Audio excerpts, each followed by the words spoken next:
स्वागत है आप सभी लोगों का हमारे YouTube channel star GS hub में।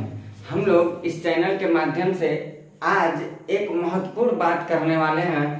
अक्सर हम जहां भी संस्थानों में पढ़ाए, अक्सर ऐसा सुनने के लिए बार बार मिलता रहता है कि जीएस को कैसे पढ़ें, जीएस को कैसे पढ़ें कि जीएस याद हो। क्या जीएस को पढ़ने के लिए एक दो किताबों से ज्यादा रखना पड़ेगा? क्या जीएस रटने की वाली चीज है? ऐसी तमाम तरह के सवाल बच्चे लोग बहुत पूछते रहते हैं। मैं भी कभी जीएस के बारे में कुछ नहीं जानता था और एक ऐसा समय आया कि जीएस को मैंने पढ़ा, पठन पाठन तो उसमें काफी दिलचस्पी के साथ किया और करने का ही नतीजा था कि दिल्ली जब मैंने यूपीएससी के लिए पहुंचा था तो वहां मैं अपने जीवन में दो चीजों से खो गया। पहले तो प्रीलिम्स का सीसेट बहुत ज्यादा समस्याएं उत्पन्न किया और बाद में अगर उसको समाधान किया गया तो आगे चल के मेंस का इंग्लिश कंपलसरी पेपर जीवन का एक अभिन्न अंग बन गया जो बार बार समस्या देने लगा और अंततोगत्वा असफलता के स्तर पे ही रह गए। लेकिन बावजूद इसके प्रयास जारी है। हिंदी मीडियम के बहुत सारे बच्चे लोग होते हैं जिनको सीसेट और इंग्लिश कंपलसरी ये दोनों पेपर बहुत उलझाता रहता। मेंस में इंग्लिश कंपलसरी को अगर क्रैक कर गए तो हमें ना लगता है हिंदी मीडियम के बच्चे लोग कम स्तर पे रुकेंगे, वो सीधे बाउंड्री पार कर जाएंगे क्योंकि उन लोगों के अंदर पोटेंशियल होता है।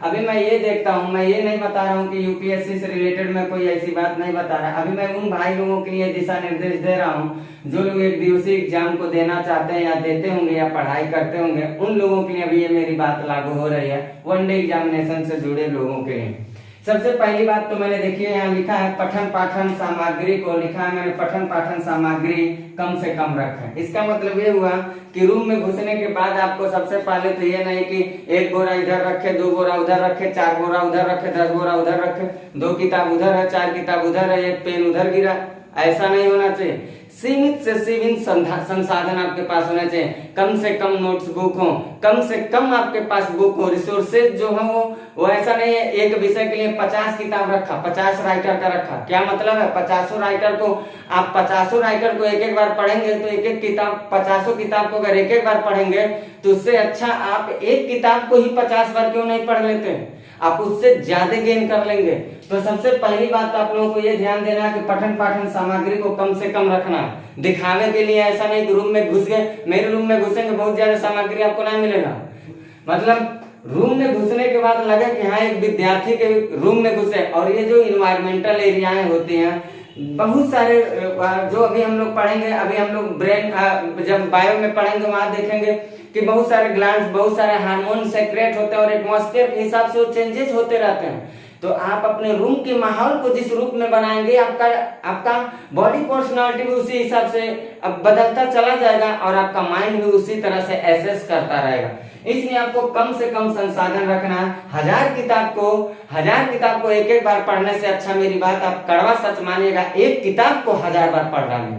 1000 किताब को एक एक बार पढ़ने से अच्छा होगा एक ही किताब को आप 1000 बार पढ़ डालिए। तो सामग्री आपके पास, संसाधन आपके पास सीमित है, बहुत ज्यादा दिखावा की चीजें नहीं होनी चाहिए। दूसरा मैंने जो आप लोगों को लिखा है कि प्रत्येक विषय का नोटबुक हो जो स्वयं आपके अनुभव द्वारा याद रखिएगा। मास्टर की बनाई गई नोटबुक तो रहेगी ही रहेगी, जो आपके मास्टर साहब पढ़ा रहे हैं उनकी नोटबुक रखिए, अच्छी बात है। लेकिन जीएस जैसे मुद्दे को समझने के लिए आप मास्टर के नोटबुक से कतई नहीं उतनी अच्छी से, उतनी समग्रता के साथ, उतनी गहराई से, उतनी दिलचस्पी के साथ या उतना आत्मसात नहीं कर पाएंगे जितना आप स्वयं की नोटबुक से कर सकते हैं। इसलिए मेरी एक दूसरी बात मानिएगा कि जीएस को अगर पढ़ना है, हिस्ट्री पढ़ रहे इंडस वैली सिविलाइजेशन, तो अधिक से अधिक 2 रिसोर्सेज रखिए, अच्छी बात है, उन रिसोर्सेज को रखिए। और तीसरी बात को भी मैं यही कवर करूंगा, लिखा हूं मैं नोटबुक जो है प्रीवियस ईयर पैटर्न पर आधारित हो।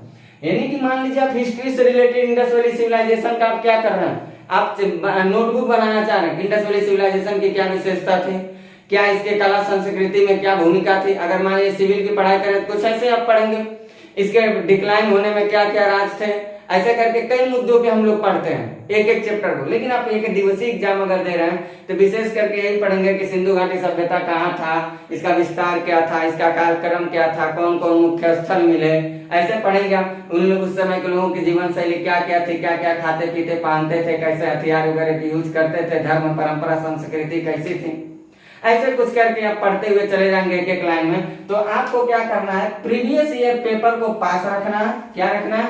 प्रीवियस ईयर पेपर को पास रखिए, उस चैप्टर को खोलिए बुक को और प्रीवियस ईयर पेपर से मैच कराइए कि किस तरह से आपके एग्जाम में सवाल पूछे जा रहे हैं। 10-5 साल पीछे का पेपर ले लीजिए, किस तरह से पूछे जा रहे हैं, उस तरह का नोटबुक अपने आप स्वयं के नोटबुक को बनाइए। और जब नोटबुक इसको बना लीजिए, इस नोटबुक को बना लीजिए तो इसको करिए क्या, एक बार नहीं बार बार पढ़ने की कोशिश करिए। और याद रखिएगा, जब बार बार पढ़ रहे हैं तो पढ़ते समय आपको क्या करना है, किसी भी कॉन्सेप्ट या किसी भी तथ्य को रट्टा नहीं मारना है, बस पढ़ना है। आपको बस पढ़ना है, एकदम कॉन्ट्रैक्ट होकर के आप सिर्फ पढ़ेंगे, आपको रट्टा नहीं मारना कि याद हो जाए। ऐसे धक धक धक धक या फक फक फक करते करते आपकी लाइफ चेंजेस होती चली जाएगी, कुछ नहीं होने जाने का, वो याद कतई नहीं होगा। और अगर याद कर भी लेते ना तो 48 से 72 घंटे बाद वो डिलीट होना शुरू हो जाएगा। इसलिए आप उसको कॉन्सेप्ट को क्या करिए, आत्मसात करिए और कोशिश करिए। आप यहाँ जो मैं लिखा अपनी अंतरात्मा का प्रयोग करें, तो हर किसी का कुछ अलग अलग अंदाज होगा। कोशिश करिए आप कि किसी भी चीज को अगर आप पढ़ रहे हैं, नोटबुक जरूर बनाइए, प्रीवियस ईयर पेपर पैटर्न पे आप पढ़िए और किसी भी चीज को एक बार नहीं बार बार पढ़िए। रट्टा मारने की जरूरत नहीं है, आत्मसात करने की जरूरत है। बस उसको बार बार आप पढ़ते चलिए। छोड़ दीजिए, अगर घूमने गए हैं, कहीं दोस्तों से बात कर रहे हैं, मान लीजिए आप इंडस वैली सिविलाइजेशन को पढ़ के गए अपने दोस्तों के पास घूमने के लिए, चाहे मान लीजिए फंडामेंटल राइट पॉलिटी का पढ़ लिए चले गए, तो उससे जब बात करिए आप तो अपनी बातों को बार बार मोड़ के क्या करिए, फंडामेंटल राइट पे मोड़ के हिलाइए। और जो पढ़ के गए हैं उसको बकने की कोशिश करिए। कोई न कोई एक ऐसा साधन ढूंढिए जहां से आप अपनी बातों को व्यक्त कर सकें। अगर उस बात को किसी के सामने रख दिए, व्यक्त करके बता दिए ना, तो समझिए आपकी अचल संपत्ति हो गई, कोई नहीं लेने वाला है, वो आपका हो गया। और रट्टा मारने से 1000 गुना ज्यादा काम करेगा। रट्टा मार के आप 4 दिन में भूल जाएंगे, 4 दिन टॉयलेट का दौड़ा मारेंगे ना, रट्टा मारा सब चला जाएगा। लेकिन वो 400 दिन अगर आप ऐसे पड़े रहेंगे, बस एक नजर से सरकाएंगे ना, तो हमेशा के लिए परमानेंट सेव रहेगा आपके मेमोरी में। तो आप ऐसा करिए कि चीजों को रट्टा मारने से अच्छा है आत्मसात करने की कोशिश करिए। मैं अपना पूरा का पूरा एक्सपीरियंस आपको बता रहा हूँ, मैं नहीं, ऐसे बहुत सारे ऐसे भाई को, बहुत सारे ऐसे दोस्त भी हमारे हैं जो विभाग में एंट्री कर चुके हैं। अगर मेरे पास डिजिटल बोर्ड रहता ना, तो मैं अपनी मेंस वगैरह ये सब चीजें आपको दिखाने की पूरी कोशिश करता। इस पे पेस्ट करके लोग, अभी मैं थोड़ा समझ लीजिए भी इस यूट्यूब दुनिया की गरीबी रेखा के नीचे जी रहा हूँ, तो इसके लिए थोड़ा भी स्ट्रगल की जरूरत है। मैं बस आपको ये कहना चाहता हूँ कि जीएस को अगर आपको पढ़ना है तो कम से कम संसाधन है कि मैं अपनी बातों को समझे कर रहा हूँ। और हर विषय को पढ़िए तो नोटबुक बनाइए, पूरी नोटबुक बनाइए। वो notebook previous year paper pattern पे बनाइए। किसी भी विषय को एक बार पढ़ने से अच्छा 1000 बार पढ़िए। और किसी भी विषय को अगर पढ़ रहे हैं तो उसके तथ्य और कॉन्सेप्ट को रट्टा मारने की कोशिश मत करिए, बल्कि उसको समझने की कोशिश करिए। और अपने कुछ अंतरात्मा का जो मैंने यहाँ लिखा प्रयोग करिए। यहाँ इसका मतलब ये है कि सब किसी की दी हुई बातों को ही नहीं, आपका अपना भी कुछ होगा रवैया, आपको कैसे पढ़ना है उसको भी यूज करिएगा। और मेरा एक बात जरूर याद रखिएगा, पढ़ने के बाद अगर कहीं भी आप जा रहे हैं तो कम्युनिकेशन अगर कर रहे हैं या अगर किसी से कम्युनिकेशन कर रहे हैं तो निस्संदेह आप कोशिश करिए कि अगर बातें बिना मतलब की हो रही है, बेतुका वाली, तो कोशिश करिए क्यों ना हमारी ही बात वहां शुरू हो जाए। आप जो पढ़ के गए हैं उसको किसी न किसी तरह से मोड़ के उस बात को वहां छेड़ दीजिए, फिर उसको एक्सप्लेन करिए। और एक्सप्लेन कर देंगे तो समझिए 100% आपकी झोली में कुदरत ने रख दिया, वो आपका हो गया, वो कॉन्सेप्ट आपके साथ रहेगा। बस शर्त है उसको 2, 4 दिन 10 दिन पे एक बार देखने की कोशिश जरूर करिएगा। और अगर आप लोग किसी कंपटीशन की तैयारी कर रहे हैं, जीएस विषय में आपको बहुत समस्याएं उत्पन्न हो रही है, तो हमारा चैनल है स्टार जीएस हब। हमारे चैनल का जो नाम है स्टार जीएस हब, तो आप इस चैनल के प्लेलिस्ट में जा सकते हैं और प्लेलिस्ट में आपको जीएस से संबंधित कई मुद्दों पे वीडियोज मिलेंगे। अभी मैं कंटिन्यू किया ही हूँ, बाकी वीडियो डालता चलूं। आप यहाँ से जाके पूरी समग्रता के साथ आप अध्ययन करिए। और जितनी मैंने बातें व्हाइट बोर्ड पे लिखता हुआ मैं चल रहा हूँ, वो समझिए सब के सब नोटबुक है। आप किसी कोचिंग में पढ़ते होइएगा तो उस मास्टर से ले जाके मेरे वीडियो के नोटबुक को मैच कर लीजिएगा और प्रीवियस ईयर पेपर को रख लीजिएगा। खुद सामने आप खुद मिला के बताइएगा कि मैं गलत हूँ या कोई और गलत है, आप खुद बताएंगे। खुद हो सकता है कि शुरू में लोगों की जो मन होती है ना, वो जल्दी किसी चीज को नहीं लेते। मैं लाख अच्छी बात कर दूं, स्वीकार नहीं करेंगे। लेकिन अभी मैं ही अगर मान लीजिए एक बात करूं, ऑन द स्पॉट वायरल हो गया रातों रात, और सुबह मैं एक बड़ा यूट्यूबर बन गया, एक बात कह रहा हूं मैं, मान के चलेगा। तो आप लोग हमारी हर बातों को सुनने की कोशिश करें। हमें नहीं, दुनिया का कोई भी आदमी अगर ऐसा हो रहा, अरे ऐसा क्या है भैया, आज तक उसकी बात बेकार थी क्या, 10 मिनट में अचानक वो बदल गया, उसके पास अचानक ज्ञान आ गया, मंगल ग्रह से उतर के चला है? ऐसा नहीं है।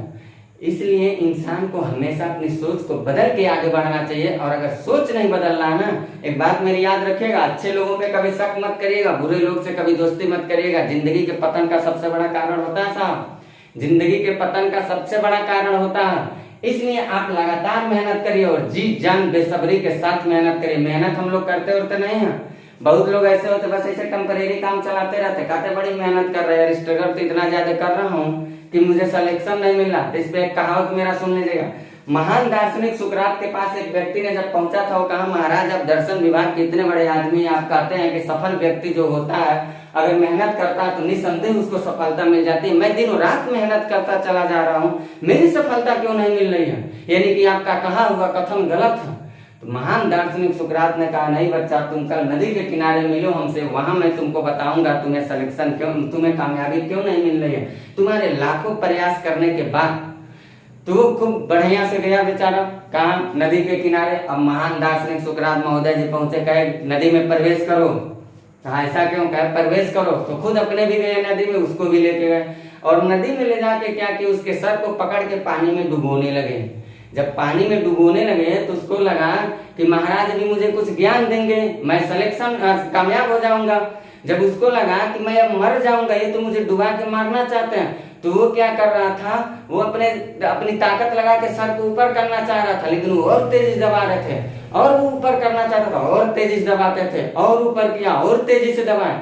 जब उसको एकदम लग गया कि ये तो मेरा जान लेने वाले हैं, तो पूरी शिद्दत और ताकत के साथ जी जान लगा के उनको उल्टा रिएक्शन किया। वो जाके गिर पड़े और ऊपर निकल के आया बाहर, कहा महाराज आप तो मुझे ज्ञान देने के लिए बुलाए थे, लेकिन आप तो मेरा जान ले रहे हैं, ऐसा क्यों कर रहे हैं? उन्होंने कहा यही तो मैंने तुम्हें सही ज्ञान दिया है, क्योंकि जब तक ये लगा कि मेरी जिंदगी अभी बच सकती है, तब तक तुम थोड़ी थोड़ी मेहनत कर रहे थे कि जान बचा लूं, लेकिन जब तुम्हें ये महसूस हो गया कि मेरी जान अब जाने ही वाली है, पूरी शिद्दत और ताकत के साथ तुमने मेहनत करके मुझे ठेल दिया उधर और अपनी जान को बचा लिए। बस यही काम है कि तुम अपनी सफलता को नहीं पा पाए हो बच्चा, इसलिए है क्योंकि तुम मेहनत तो किए हो, लेकिन मेहनत पूरी शिद्दत और ताकत के साथ नहीं की हो। अगर पूरी शिद्दत और ताकत से के साथ मेहनत कर लो ना, तो इंसान क्या बात है दोस्त, पूरी कायनात झुक जाती है, पूरी कायनात झुक जाती है। अगर कायनात को पीछे पीछे घुमाना है तो शिद्दत के साथ मेहनत करके देख लो।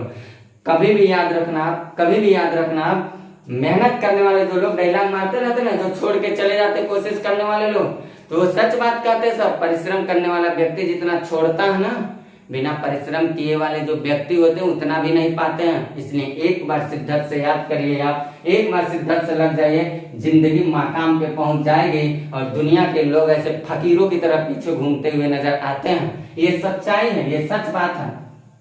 मैं आपको ये जो बात बताया हूँ, अगर आप सच में तैयारी करना चाहते हैं, मेरा कोई इंटेंशन नहीं है ऐसा कि मुझे बहुत वो कल कुछ करना है, बस मैं भी यूट्यूब में मैं एकेडमिक संस्थानों में ऐसे पढ़ाता रहता हूँ, मेरे भी मन में ऐसा है, बच्चे लोग भी कहें तो मैं ऐसे डाल दिया। वैसे मेरा पढ़ाई अभी भी मेरी प्रिपरेशन यूपीएससी का ही चल रहा, अगर हो सकता है कंपलसरी पेपर की सुधार कर लूँ तो इसी चैनल के माध्यम से किसी दिन आप लोगों की दुआओं से हो सकता है सेटल होकर के आप लोगों को मैं दिशा निर्देश देते हुए मिलूंगा।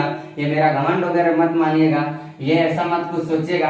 मैंने ऐसा कहा कि अगर मेरी परिश्रम में अगर सच्चाई छिपी होगी और दुआएं लोगों के साथ होंगी, तो जो छोटी छोटी समस्याएं से मैं जिंदगी में असफल होकर के समाज में एक बदनामी के रूप में चल रहा हूँ, हो सकता है उस कलंक को दूर करने में अटल सत्य साबित हो जाऊंगा। तो अगर आप चाहते हैं जीएस जैसे मुद्दे को, जैसी समस्याओं को समाधान करना, एक बार जरूर अवसर दीजिए, मेरे चैनल की एक वीडियो को देखिए और प्रीवियस ईयर पेपर से मिला के देखिए। अगर ना आप हमारे चैनल से जुड़े हैं, नहीं समझ में आए, तो निसंदेह आप जहां पढ़ रहे हैं वहीं पढ़िए, मुझे कोई बाजारवाद की बात यहाँ नहीं करना। इसी के साथ मैं अपनी बात को विराम देता हूँ, मिलता हूँ चैप्टर के साथ अगली वीडियो में आपके साथ। Bye, best of luck.